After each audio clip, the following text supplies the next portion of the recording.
The Kytharian War-Beast bypassed 300 elite military cadets and sat directly in front of Jessica Will, who was currently trying to fish her dropped sandwich out of her boot. Commandant Azila's secondary hearts stopped beating entirely.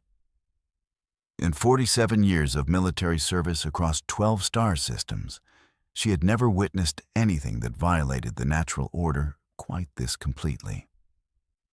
The Kytharian War-Beast, a creature that had rejected the finest warriors from 6 different species over the past century, was now sitting like a domesticated pet in front of a human intern who was muttering about mustard stains on her sock. "Impossible," breathed Master Handler Zillax, his forearms trembling as he clutched the ceremonial bonding chains that had suddenly become utterly useless. The Kytharian War-Beast bonds only with alpha predators, apex warriors, beings whose kill count reaches legendary status before their 20th solar cycle. The War-Beast, a creature whose ancestors had toppled empires and whose battle scars told stories of victories against impossible odds, tilted its massive head and made what could only be described as a contented rumbling sound. Its 6 eyes, each capable of tracking hypersonic projectiles across stellar distances, were focused entirely on Jessica as she finally retrieved her sandwich and took another bite. "Oh, hey there, buddy," Jessica said, noticing the creature for the first time. "You're kinda in my personal space. Also, you're really big. Like, unnecessarily big for an indoor situation." Azila watched in mounting horror as the War-Beast's tail, the appendage that could shatter battlecruiser hulls, began what appeared to be a wagging motion. "Sir," Cadet Jataro whispered urgently, his voice carrying the strain of someone witnessing reality bend in half. The Omega-class proximity sensors are detecting massive stress fractures in the ceremonial platform. The War-Beast's excitement is literally cracking the foundation. The selection ceremony had been intended as routine protocol. 300 of the galaxy's most promising military candidates stood in perfect formation, each representing years of brutal training, genetic optimization, and psychological conditioning designed to produce the ultimate warriors. The Kytharian War-Beast would sniff each candidate, assess their predatory potential, and inevitably reject them all, as it had done for the past 8 decades. The creature was legendary for its impossibly high standards. Instead, it had walked past Cadet Korvax, whose family line had produced 17 War-Beast riders. It had ignored Cadet Vexia, who had single-handedly defeated a Crimson Horde raiding party at age 14. It had completely dismissed Prince R. Hill of the Warrior caste, whose very genetics had been engineered for War-Beast compatibility. And it had planted itself in front of Jessica Will, a human veterinary science student who was only present because of an IDBIM administrative mix-up in the Galactic Exchange Program. "This is a Code Omega scenario," Azila announced, her voice carrying across the Academy's emergency communication system. "All personnel are to maintain safe distance from the War-Beast until we can determine—" "Oh, you want some sandwich?" Jessica asked the creature, completely oblivious to the emergency protocols activating around her. "I mean, it's just turkey and Swiss, but you seem hungry. Are you hungry? You look like you might be hungry." The War-Beast leaned forward and delicately accepted the offered bite of sandwich. Across the galaxy, monitoring stations registered the creature's biosignatures spiking to levels previously associated only with active combat situations. Every tactical computer simultaneously flagged this as an unprecedented anomaly requiring immediate high command attention. "Commandant?" Master Handler Zilak said, his voice hollow with disbelief. The War-Beast is exhibiting pack-bonding behavior. Pure, instinctive pack-bonding behavior. But that's impossible. The Kytharian War-Beast is a solitary apex predator. They don't form packs. They don't form bonds. They barely tolerate their handlers long enough to complete missions. Jessica scratched behind what she assumed was the creature's ear, causing the War-Beast to lean into her touch with enough force to crack the reinforced flooring. "Good boy," she murmured absently. "Such a good boy. Yes, you are." The phrase "good boy" had never been translated into any Kytharian dialect because the concept was fundamentally alien to their warrior culture. The War-Beast's response to hearing it was to begin what tactical analysts later described as structural integrity threatening levels of enthusiastic tail movement. "Emergency session of the High Command now," Azila barked into her communicator. "And get me every War-Beast expert in this sector.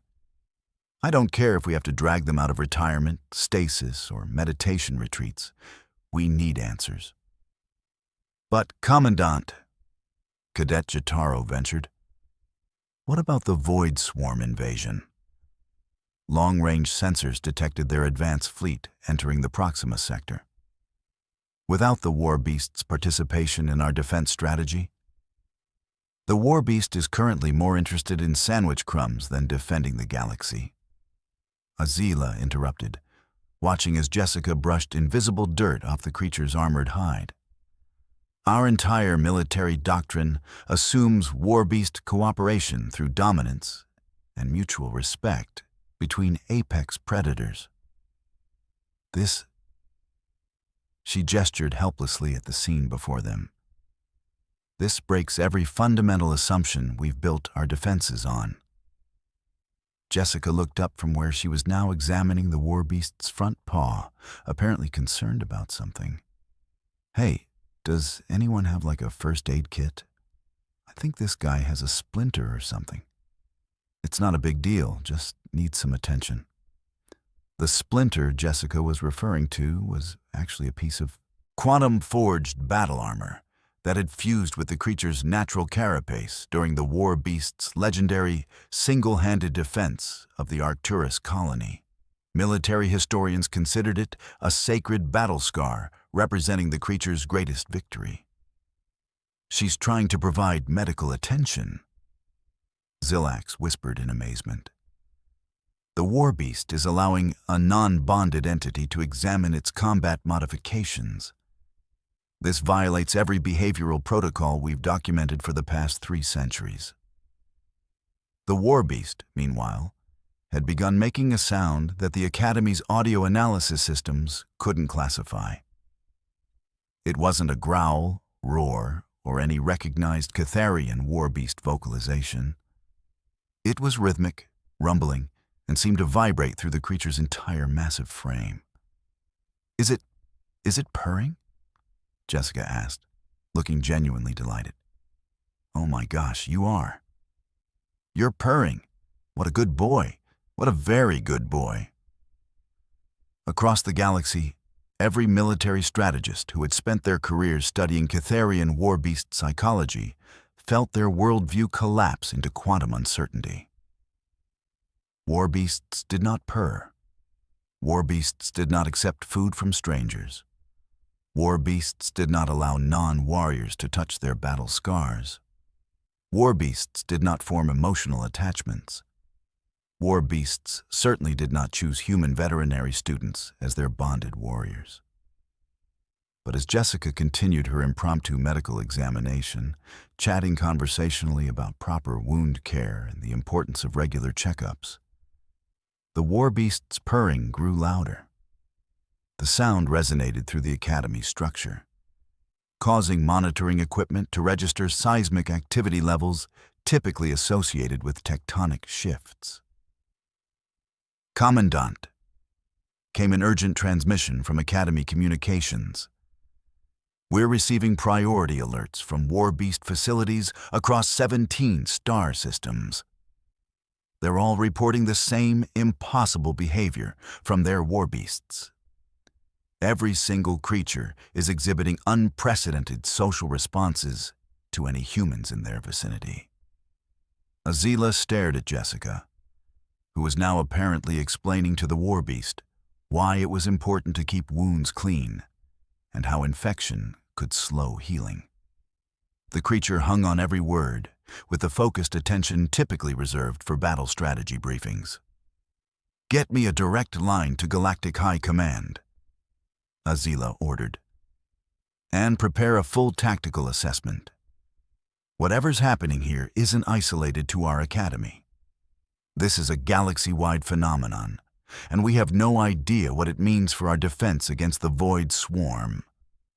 The War-Beast chose that moment to roll onto its back, a position of complete vulnerability that no Kytharian War-Beast had ever been observed assuming in the presence of others, and looked expectantly at Jessica. "Oh, you want belly rubs?" Jessica laughed, her voice carrying pure delight. "Of course you do. All the good boys want belly rubs." And as Jessica began rubbing the belly of the galaxy's most feared living weapon, every military computer in the sector simultaneously registered this moment as the beginning of a paradigm shift that would reshape interstellar warfare forever. Jessica was halfway through explaining proper scratching technique when the War-Beast suddenly rolled to its feet and assumed what Master Handler Zilax recognized with growing dread as the territorial defense position. A combat stance that typically preceded the complete annihilation of everything within a 3-kilometer radius. "Everyone back!" Zilax shouted, his forearms spreading wide to push the remaining cadets toward the emergency exits. When a War-Beast takes that position, it means, "Oh, you want to play?" Jessica interrupted, clapping her hands together. "What kind of game do you want to play?" "Fetch? I bet you're good at fetch. You look like you'd be amazing at fetch." The War-Beast's combat stance immediately shifted into what could only be described as a play bow. Its massive rear end elevated, while its front end lowered to Jessica's eye level. The creature's tail continued its structural integrity-threatening wagging pattern, and it made a series of soft, chuffing sounds that had never appeared in any Kytharian behavioral manual. "Sir," Cadet Jotaro reported, his voice tight with barely controlled panic. "The other cadets are requesting permission to evacuate the sector entirely. The War-Beast's territorial behavior is expanding. It's now treating the entire ceremonial chamber as its packed territory." Azila watched through her tactical display as Jessica began searching through her backpack, completely oblivious to the fact that she was now standing in the center of what the War-Beast considered its personal domain. Any other being attempting such proximity would have been reduced to constituent atoms by now. "Here we go," Jessica announced triumphantly, pulling out what appeared to be a rubber ball. "I knew I had this somewhere. My roommate's cat loves these things.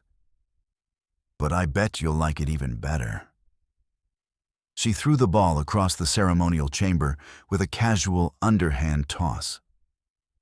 The War-Beast moved. Every sensor in the academy registered the creature's acceleration as it launched itself after the ball with speed that bent light around its edges. It covered the 100-meter distance in what the computers calculated as 0.0003 seconds, caught the ball mid-flight, performed a combat roll that left crater-sized impacts in the reinforced flooring, and returned to Jessica's side so quickly that several cadets swore they had experienced temporal displacement. "Good boy," Jessica praised, accepting the slightly compressed ball. "Such a good boy. Who's the best War-Beast?" "You are. Yes, you are. Master Handler Zillax felt his worldview collapse into quantum foam. That was a Class 7 hypersonic battle maneuver. The War-Beast just performed advanced tactical combat movements in response to a recreational activity involving a rubber sphere. Should we be concerned about the structural damage? Cadet Vexia asked, pointing to the War-Beast-shaped craters now decorating the ceremonial chamber floor. The structural damage is the least of our problems, Azila muttered, watching as Jessica prepared to throw the ball again. Every time the War-Beast performs those combat maneuvers, it's demonstrating capabilities we didn't know it possessed, and it's doing it for play. Jessica threw the ball again, this time in a higher arc. The War-Beast responded by launching itself vertically, executing an aerial combat sequence that involved temporarily defying local gravity and landing with precision that would have impressed the Academy's most elite tactical instructors. "Oh my gosh, you can fly!" Jessica exclaimed, bouncing on her toes with excitement. "Well, not fly exactly, but that jump. How high can you jump? Can you do it again?" "Commandant," came an urgent transmission from Academy Engineering. "The War-Beast's physical capabilities are spiking beyond our measurement systems. Whatever neurochemical responses the human is triggering in the creature, they're enhancing its natural abilities by factors we can't calculate. And that's not even the worst part," Azila replied grimly. "Watch what happens when she gives it commands." Jessica had moved on from fetch and was now apparently attempting to teach the War-Beast what she called basic manners. She held up one hand in a clear stop gesture and said, "Stay." The War-Beast froze instantly. Not the gradual deceleration of a creature responding to training, but the absolute cessation of motion that tactical computers recognized as a defensive posture capable of withstanding planetary bombardment-level impacts. "Good boy," Jessica praised. "Now, sit." The War-Beast sat. The impact of its massive frame contacting the floor registered on seismic monitoring stations 3 star systems away. "Incredible," breathed Master Handler Zillax. "I've been working with War-Beasts for 23 years. The most complex command I've ever successfully issued was Attack Designated Target. She's treating it like a domesticated companion animal, and it's responding with perfect obedience." "Sir," Cadet Jotaro interrupted, "we're receiving reports from the Proxima Defense Grid. The Void Swarm advanced scouts have accelerated their approach. Intelligence estimates first contact in 18 standard hours." Azila's tactical mind immediately grasped at the implications. "Our entire defense strategy depends on War-Beast cooperation. If the creatures will only respond to human handlers, and if we only have one human who can actually communicate with them." "Oh, you want the ball again?" Jessica was saying, apparently engaged in an extended conversation with the War-Beast about proper fetch protocols. "Okay, but this time, try not to crack the floor so much. I think you're making the nice alien people nervous." The War-Beast made a sound that the Academy's linguistic analysis computers tentatively classified as agreement. It then demonstrated what appeared to be a controlled version of its previous hypersonic retrieval maneuver, moving at merely supersonic speeds and landing with only minor structural damage. "She's teaching it restraint," Zillax observed in amazement. "The War-Beast is modifying its natural behavior patterns to accommodate human preferences. This level of adaptive cooperation is unprecedented in the literature." "Commandant," came another urgent transmission. "We're now receiving reports from War-Beast facilities across the entire sector." Every creature is exhibiting similar behavioral modifications when exposed to human personnel. The implications for our defense capabilities are unknowable, Azila finished. Either this gives us the most effective military force in galactic history, or it completely undermines our ability to utilize war-beasts in combat situations. And we have less than 18 hours to figure out which.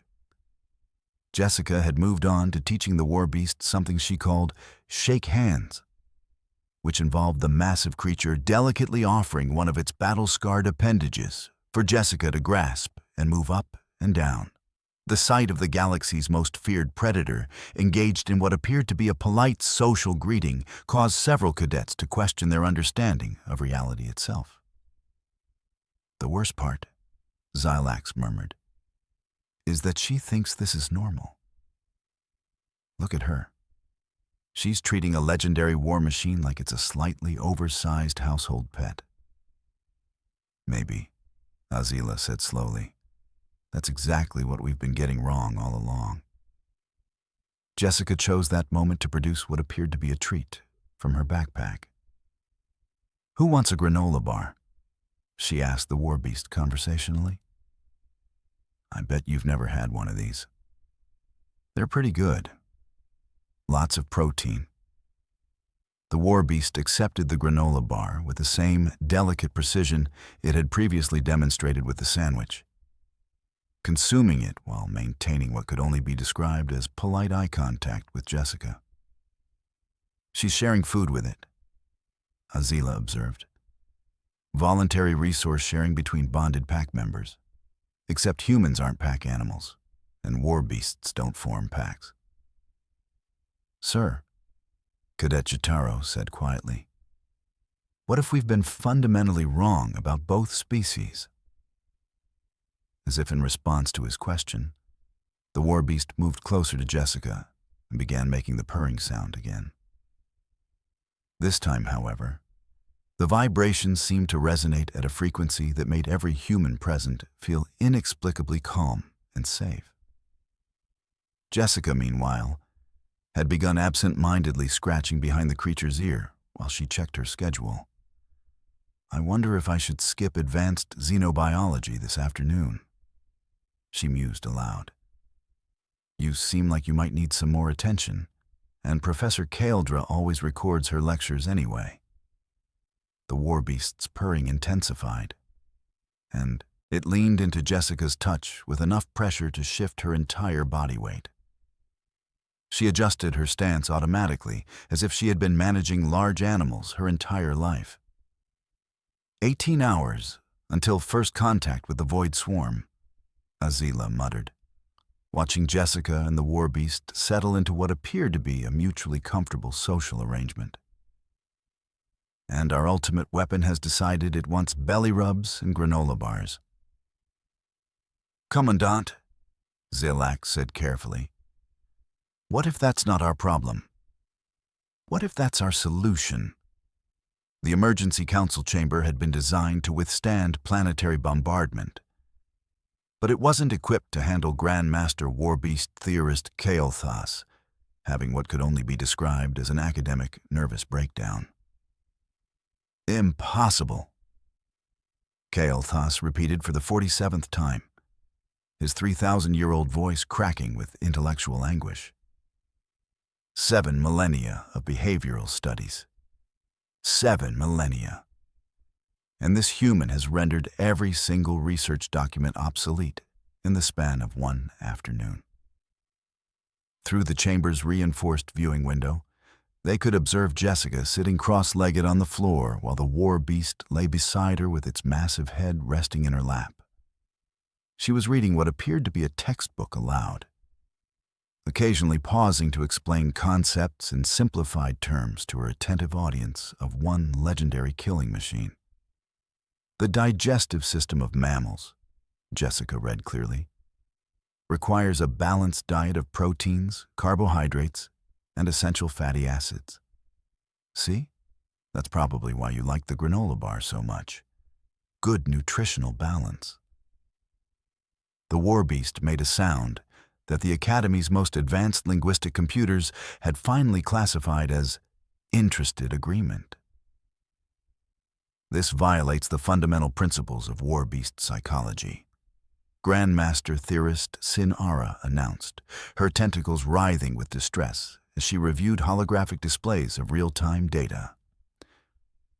According to established doctrine, war-beasts are incapable of sustained attention to non-combat information. Yet this creature has been listening to elementary mammalian biology for 43 minutes without showing any signs of aggression or boredom. Commandant Azila studied the biometric readings streaming across her tactical display. The war-beast's neurochemical patterns indicate peak engagement levels. It's processing educational information with the same intensity it typically reserves for combat analysis.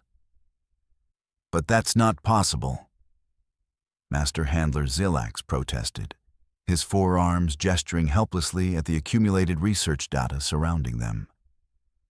War-beasts have single-track cognitive pathways optimized for violence and territorial defense.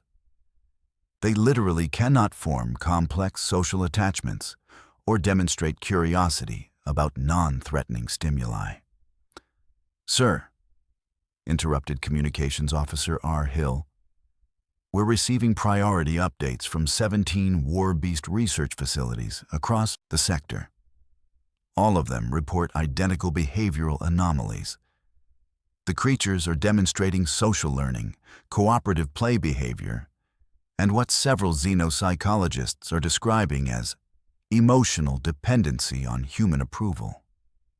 Through the viewing window, Jessica had moved on to what she called basic training.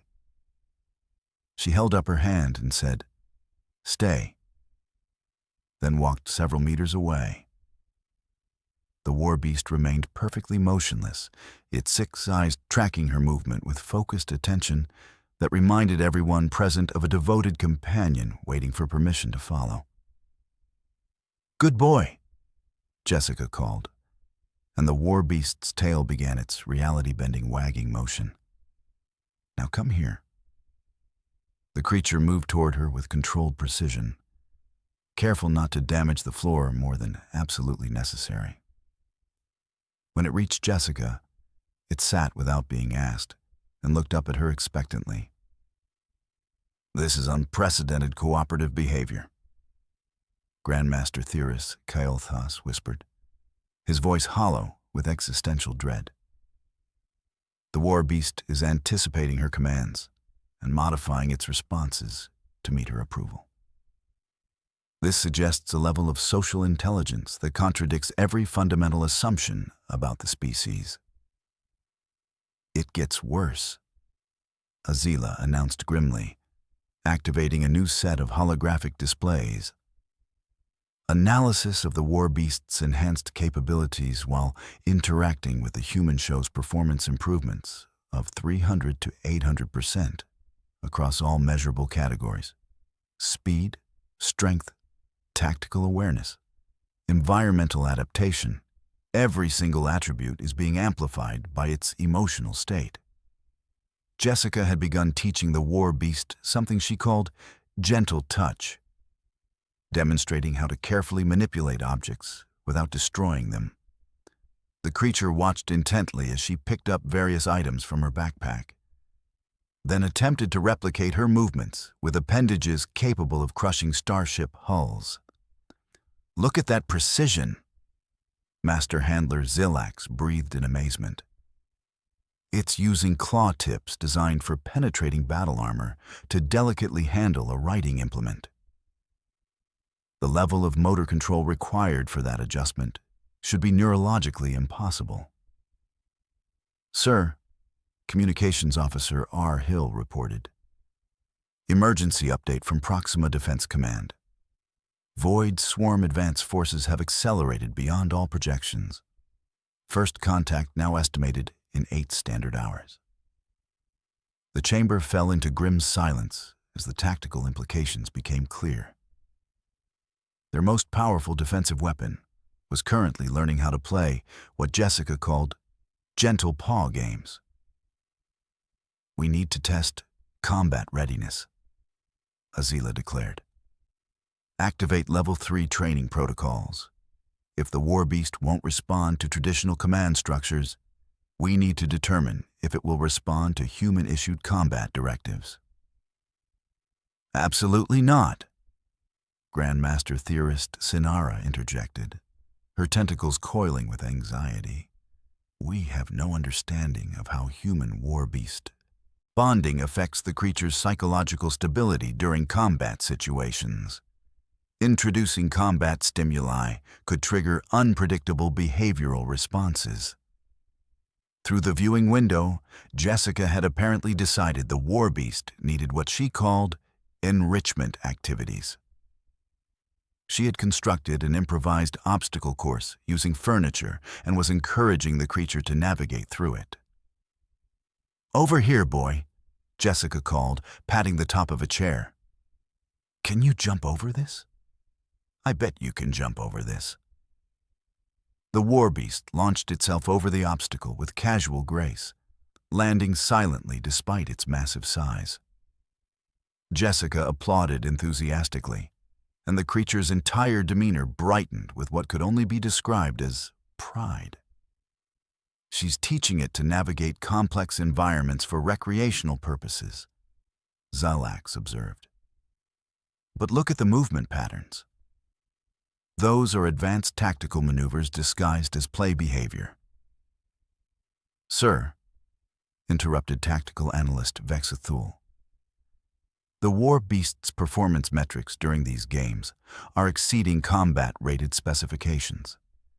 It's learning to move through restricted spaces, change direction instantaneously, and land with precision silence. If this is its baseline cooperative performance, then we're looking at combat capabilities that could theoretically counter an entire Void Swarm battle group," Azila finished. "But only if the human can direct those capabilities toward actual combat objectives." Jessica had moved on to teaching the War-Beast what she called problem-solving games, hiding treats in various locations and encouraging the creature to find them.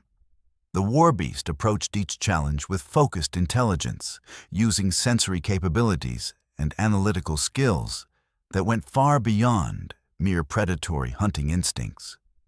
Independent reasoning and creative problem-solving, Grandmaster Theorist Kyle Tas murmured, his voice carrying the weight of paradigms collapsing. "The creature is demonstrating cognitive flexibility that our research indicated was impossible for the species. It's not just following commands, it's thinking." "Commandant," Communications Officer R. Hill announced urgently. "Priority transmission from Galactic High Command. Admiral Talana requests immediate tactical assessment of human War-Beast compatibility for defensive operations." Azila looked around the chamber at the assembled experts, each representing decades or centuries of specialized knowledge that had been rendered obsolete in the span of a few hours. "What do we tell her?" Azila asked. "That our ultimate weapon has learned to play fetch and solve puzzles. That it's more interested in belly rubs than battlefield domination. That a veterinary student has accomplished in one afternoon what our most advanced training protocols couldn't achieve in centuries." Through the viewing window, Jessica was now sitting beside the War-Beast, both of them appearing to rest comfortably in each other's company. The creature had positioned itself so that it could maintain visual contact with all entrances to the chamber, while remaining close enough to Jessica to provide immediate protection if necessary. "Sir," Master Handler Zelak said quietly, "look at its positioning. The War-Beast has assumed optimal defensive posture without being commanded. It's protecting her instinctively while remaining ready for potential threats. This isn't just bonding behavior, it's partnership." 7 hours until the Void Swarm arrives," Azila announced. And we have to decide whether to trust the defense of the galaxy to a human who thinks war machines need more fiber in their diet. Jessica chose that moment to produce another snack from her backpack, offering it to the War-Beast while explaining the nutritional benefits of various seeds and grains. The creature listened with rapt attention, occasionally making soft sounds that seemed to indicate comprehension and appreciation. "Commandant," Zilak said slowly, "what if the real question isn't whether we can trust her? What if the question is whether we can trust ourselves to understand what she's already figured out?" "Jessica," Commandant Azila said carefully, entering the chamber with the slow, deliberate movements of someone approaching a potentially explosive situation. "We need to talk." Jessica looked up from where she was brushing the War-Beast's armored hide with what appeared to be a regular grooming brush. "Oh, hey. Is everything okay? You all look really stressed. Are you getting enough sleep? Stress can really mess with your immune system." The War-Beast made a low rumbling sound that the linguistic computers had started cataloging as protective concern. It shifted position slightly, placing itself between Jessica and the approaching group of military officials while maintaining a relaxed, non-threatening posture. "Jessica," Azila continued, "in approximately 6 hours, a void swarm invasion fleet will reach this system. Our entire defense strategy depends on War-Beast cooperation, and right now, the only War-Beast we have access to will only respond to you." "Oh," Jessica said, pausing in her brushing. "That sounds bad. Are void swarms, really aggressive? Because honestly, most aggressive behavior comes from fear or territorial disputes. Have you tried talking to them about what they actually want?" Grandmaster Theorist K.L. Thas made a choking sound. "Jessica, void swarms are hive-mind parasitic entities that consume entire star systems. They don't negotiate. They don't communicate. They only devour and expand." Jessica mused, returning to her brushing. "That does sound problematic. But you know what I don't understand? Why do you keep calling these guys War-Beasts? I mean, look at him." She gestured to the massive creature, which was now leaning into the brushing with obvious pleasure. "He's clearly a pack animal. Social creature. Probably highly intelligent and emotionally complex." She scratched behind the War-Beast's ear, causing its purring to intensify. "I bet if you treated them like partners instead of weapons, they'd be way more effective. Pack animals work best when they trust their pack leaders and understand their role in the group." Master Handler Zilak stepped forward, his voice tight with urgency. "Jessica, we need to know if you can direct the War-Beast toward combat objectives. The fate of billions of lives depends on—" "Oh, you mean if something was threatening the pack?" Jessica interrupted, her tone shifting slightly. "Yeah, he'd definitely protect the pack. That's what pack animals do." She stood up and walked to the viewing window, gazing out at the star field beyond.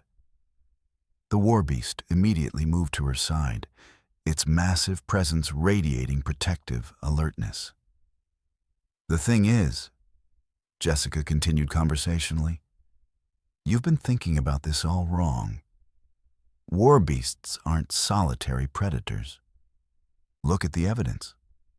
She turned back to the assembled military experts, her expression earnest and educational. "First, they're highly intelligent and emotionally responsive. True apex predators don't need emotional complexity. They just need to be efficient killers.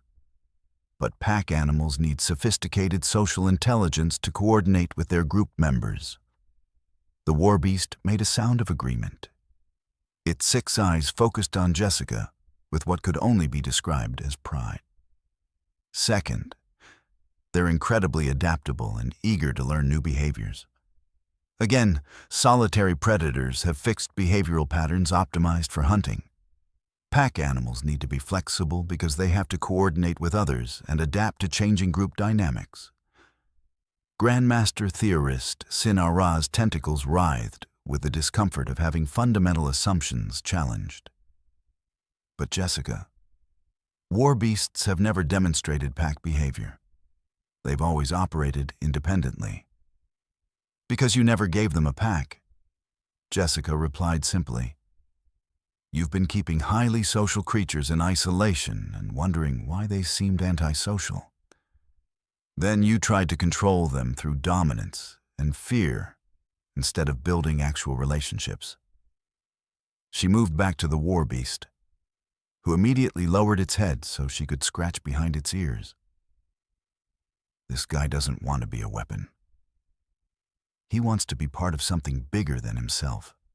He wants purpose, companionship, and recognition for his contributions, just like any social creature. But how does that help us against the Void Swarm? Azila asked desperately. Jessica's expression grew serious for the first time since anyone had met her. Well, if these are pack animals, then they probably work best in coordinated groups. And if they're as intelligent as I think they are, they can probably learn complex strategies and adapt their tactics in real time. She looked around the chamber at the assembled experts. How many war-beasts are there in this sector? 43 active combat units across 17 facilities. Communications Officer R. Hill reported automatically. And they're all exhibiting similar behavioral changes around humans. According to our reports, yes. Jessica nodded thoughtfully. Then you don't have 43 individual weapons. You have the potential for a coordinated pack of 43 highly intelligent, emotionally motivated, strategically adaptable defenders who want to protect their human pack members. The war-beast beside her made a sound that the computers translated as emphatic agreement, then moved to the chamber's communication console and began manipulating the controls with delicate precision. What's it doing? Zelax asked in amazement. He's trying to communicate with the other war-beasts, Jessica said matter-of-factly. Pack animals coordinate through various forms of communication. I bet they've been trying to reach each other for years. But nobody thought to let them use the communication systems. The war-beast successfully activated the console and began emitting a complex series of sounds, frequencies, and harmonic patterns. Within moments, similar sounds began echoing back through the communication system from war-beast facilities across the sector. They're talking to each other, Grandmaster Theorist Kael'thas whispered in awe. After centuries of isolation, they're actually talking to each other. Of course they are, Jessica said, moving to the tactical display. Now, about this void swarm problem. You said they're a hive mind that consumes star systems? Essentially, yes, Azila confirmed. Well, hive minds have a weakness, Jessica continued. They're incredibly efficient at coordinating internally, but they're not very good at adapting to unexpected external variables. They rely on predictable responses from their opponents. She gestured to the war-beast, who was now engaged in what appeared to be an increasingly complex conversation with his distant pack members. But a coordinated pack of intelligent, adaptable predators? That's the kind of variable a hive mind would have trouble predicting or countering. Jessica, Azila said slowly, are you suggesting that you can coordinate 43 war-beasts in a defensive strategy against the Void Swarm? Oh, I can't, Jessica replied cheerfully. But he can.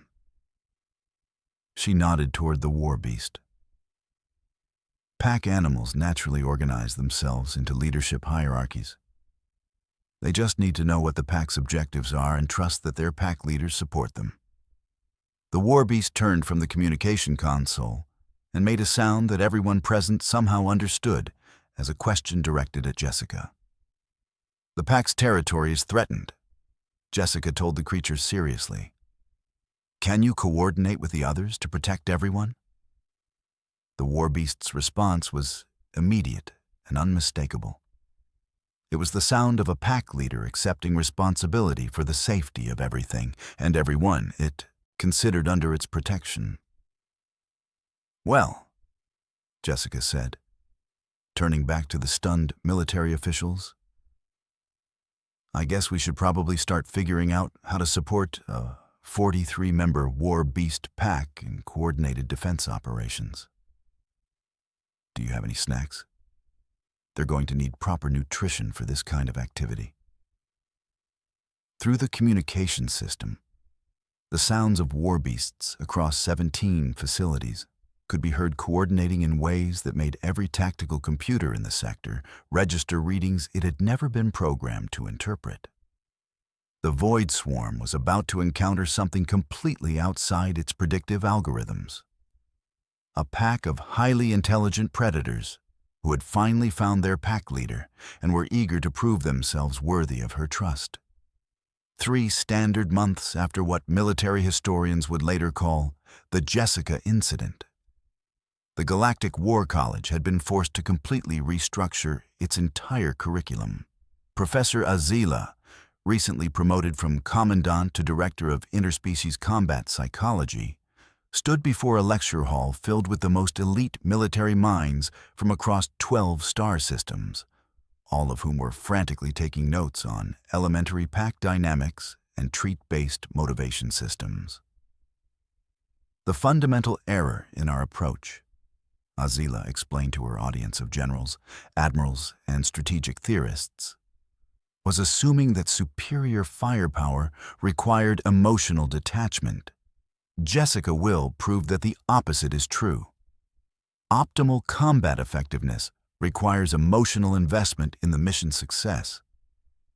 In the back of the lecture hall, Jessica herself sat next to Trouble. The name had stuck despite official attempts to maintain the creature's designation as Kytharian War-Beast Unit Alpha 7, while she worked on her actual homework.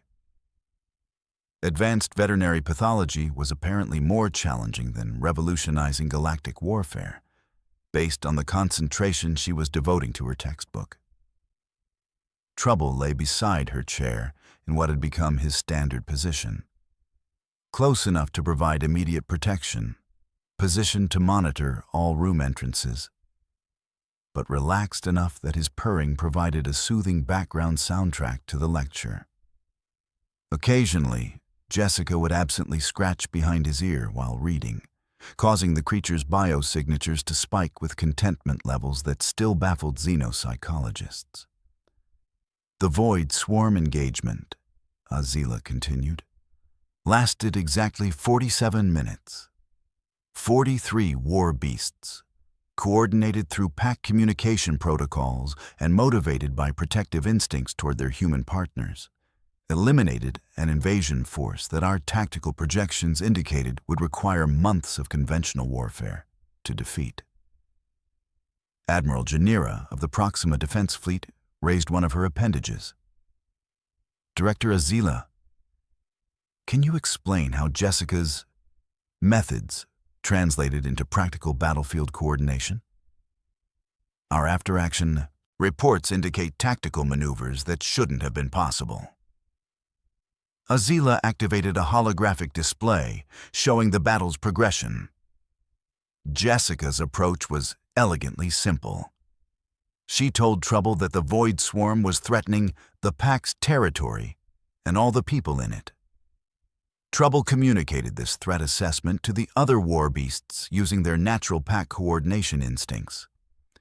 The result was a distributed intelligence network capable of real-time tactical adaptation.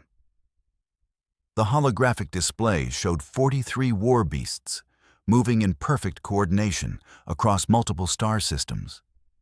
Their attacks timed with precision that made conventional military formations look clumsy by comparison. Each creature had adapted their individual capabilities to support the overall pack strategy, creating emergent tactical behaviors that no single commander could have orchestrated. But how did they maintain coordination across such vast distances? Asked General Korvax of the Titan Defense Corps. Pack bonds transcend spatial limitations, Jessica said without looking up from her textbook. Social animals maintain group awareness through multiple communication channels simultaneously. They were probably always trying to coordinate with each other. You just never gave them the tools or permission to do it. She paused in her reading to offer Trouble a piece of her sandwich. Plus, when pack animals have a clear understanding of their role in protecting the group, they don't need constant micromanagement. They make decisions based on the pack's overall well-being.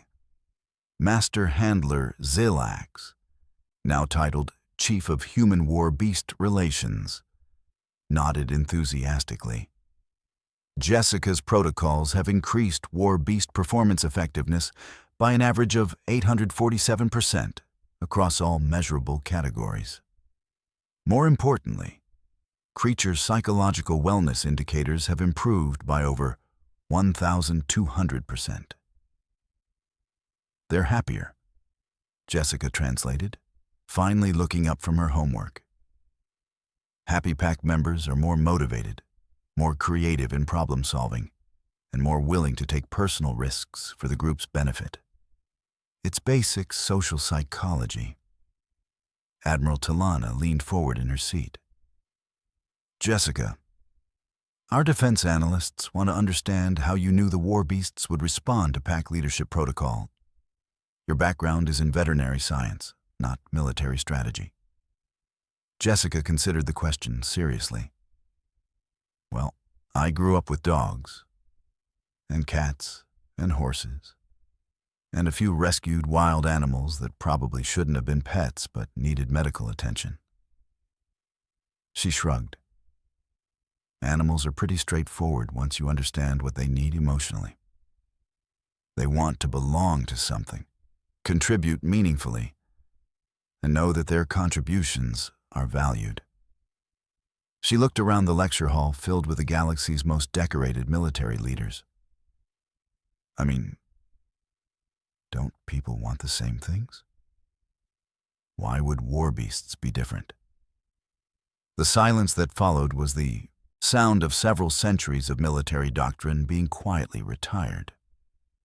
Jessica, Director Azila said carefully, Galactic High Command has asked me to offer you a position as Senior Consultant for Interspecies Military Psychology.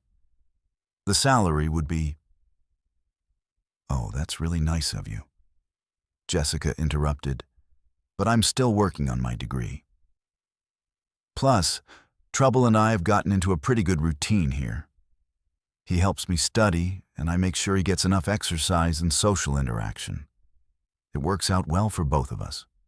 She returned to her textbook, while Trouble made a sound that everyone present had learned to interpret as contentment and agreement. Communications Officer R. Hill entered the lecture hall and approached the podium with obvious urgency. Director, priority update from Sector Command. The Crystalline Collective has requested human advisors for their War-Beast integration program. They're offering technology exchanges and territorial concessions. The hegemony of Keth has made a similar request, Rahil continued, as have the Spiral Arm Confederates, the Void Walker Alliance, and... He paused to consult his datapad. Thalkak, 17 other major galactic powers. They all want to implement Jessica's protocols. Jessica looked up from her homework with genuine surprise. My protocols? I just treated them like intelligent social creatures instead of living weapons. That's not really a protocol. That's just basic respect for their psychological needs. Which, Director Azila announced to the lecture hall, will now be the foundation of all Galactic War College training programs. Effective immediately, all military personnel will complete certification in emotional intelligence and interspecies pack dynamics before being assigned to War-Beast units. She gestured to Jessica and Trouble. Our most effective military partnership in recorded history consists of a veterinary student who brings homework snacks and a war-beast who's learned that protecting people feels better than fighting them. Trouble chose that moment to demonstrate his newest skill, carefully manipulating a stylus with his claws to help Jessica highlight important passages in her textbook. The sight of the galaxy's most feared predator providing study assistance caused several junior officers to quietly reassess their career priorities. The really interesting thing, Jessica mused aloud, is that we've only explored pack dynamics with the war beasts. I bet there are other species throughout the galaxy who've been misunderstood because people focused on their combat potential instead of their emotional needs. She looked around the lecture hall filled with military leaders who were frantically updating their strategic frameworks. I mean, if you think about it, most conflicts probably happen because different species don't understand what the others actually need to feel secure and valued. Director Azila made a note to immediately establish the Department of Universal Conflict Prevention through Emotional Intelligence. Anyway, Jessica continued, packing up her textbooks, Trouble and I should probably head to the commissary. He needs his afternoon snack, and I promised him we'd work on his new trick where he can open doors without breaking them. As Jessica and Trouble left the lecture hall, the human chatting conversationally about proper nutrition, while the war beast listened with focused attention, the assembled military leaders sat in contemplative silence. So, Admiral Janira finally said, are we going to tell our respective governments that galactic peace might depend on making sure everyone gets enough snacks and belly rubs? At this point, Director Azila replied, I'm not sure we have any other choice. Outside, Jessica could be heard explaining to Trouble why it was important to wait for the pedestrian signals, even when you could easily leap over the traffic. Trouble's response suggested he found human safety protocols endearingly overcautious, but was willing to accommodate them for Jessica's peace of mind. The galaxy had never been safer, and it had taken a veterinary student with a backpack full of granola bars to show them how.